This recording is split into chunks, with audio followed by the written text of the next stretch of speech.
Welcome to today's explainer. Let's just jump right in. I want you to close your eyes for just a second, well, unless you're driving, and picture a beautiful, bright green spring day. You know the kind, right?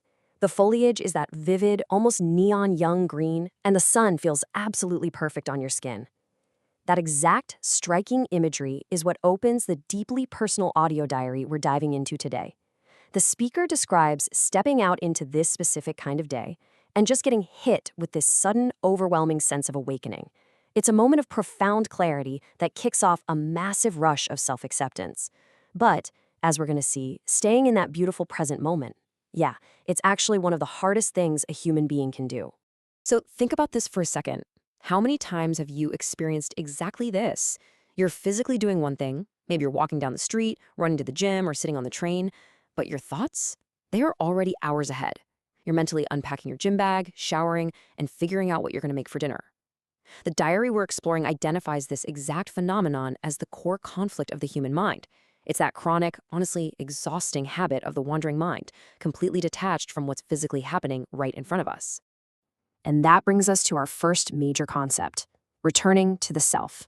This act of pulling yourself back to reality is framed as the ultimate form of self-care. It's about finding joy not in all your external achievements, but purely in your own presence. We see this gorgeous realization from the source, originally in Russian, which translates to, I have myself, myself has me. I mean, wow. It's such a simple phrase, but it carries an immense amount of psychological weight. The speaker notes that this understanding is literally the foundation of self-acceptance. It's pure, unfiltered gratitude for your own existence. Imagine waking up and going to sleep with the radical realization that no matter what kind of chaos is going on out there in the world, you are fundamentally secure because you have you. But let's be real, maintaining that profound level of gratitude is not easy. Which leads us to part 2, the autopilot trap. If having yourself is the ultimate goal, why do we constantly lose ourselves? It is just so incredibly easy to surrender the present moment to everyday distractions. Think about this juxtaposition. On one hand, you've got your physical reality, the tangible things you're doing, like walking to the store, heading down to the metro, or going to the gym. But on the other side, your mental reality. Instead of actually experiencing the walk, we're entirely consumed by replaying some awkward work meeting from yesterday or stressing over washing the dishes and doing the laundry.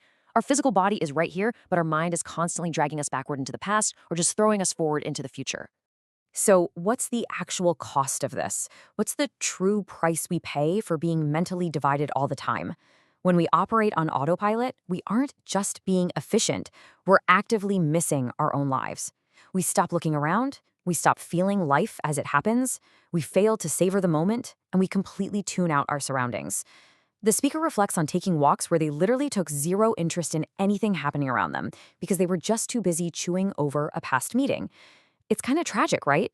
Missing out on beautiful, everyday experiences simply because we weren't mentally there to witness them. So, how do we actually fix this? Let's pivot to the solution in part 3, the mindfulness muscle. The great thing about this audio diary is that the speaker doesn't just vent about the problem. They offer a highly practical approach to combat this mental drift. They introduce a concept that takes mindfulness from this abstract idea and turns it into a tangible daily practice. They call it the mental muscle. This isn't about clearing your mind perfectly forever. That's basically impossible. It's about the psychological reflex of returning to the present moment. Think of it exactly like going to the gym. Just like you build a bicep through constant repetition, you build your presence through the constant, deliberate act of pulling your mind back. With enough reps, this return actually becomes an automatic habit. Your psyche starts to correct itself, automatically reeling you back in when you start to drift. Okay, so here's exactly how you do those reps. The source lays out a super simple, repeatable procedure. Step 1. Notice your mind wandering to the past or future. Honestly, awareness is half the battle. Step 2. Stop the thought.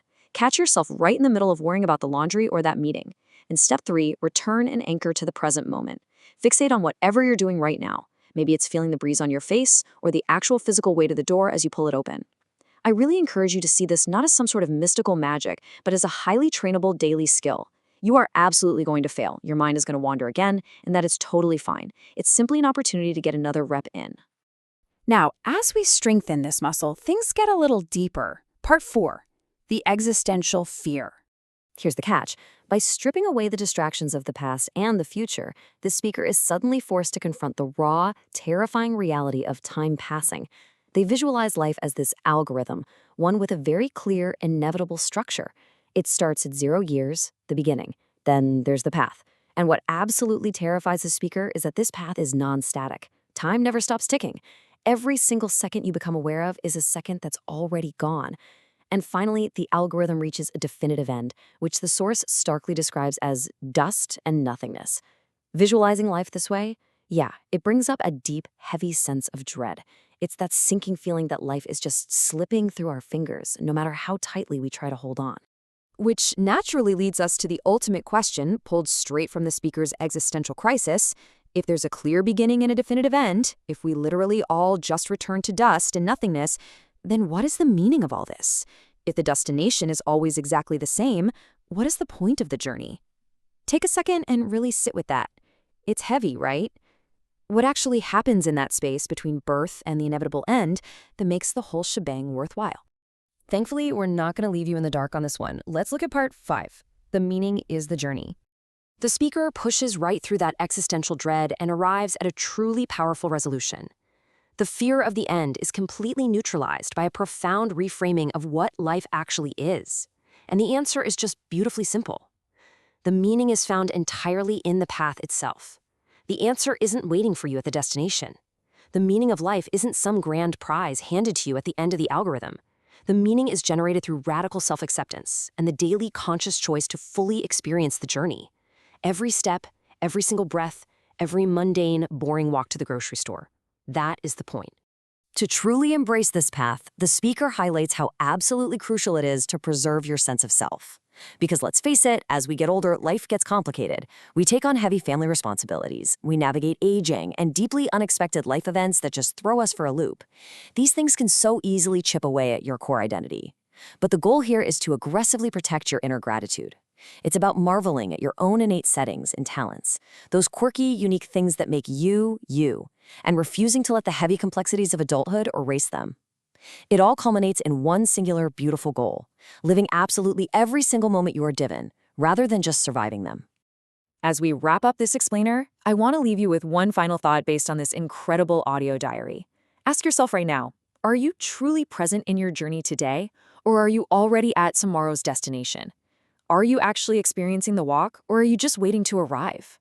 I challenge you to step off autopilot today. Engage that mindfulness muscle. Pull yourself back to the beautiful, messy present.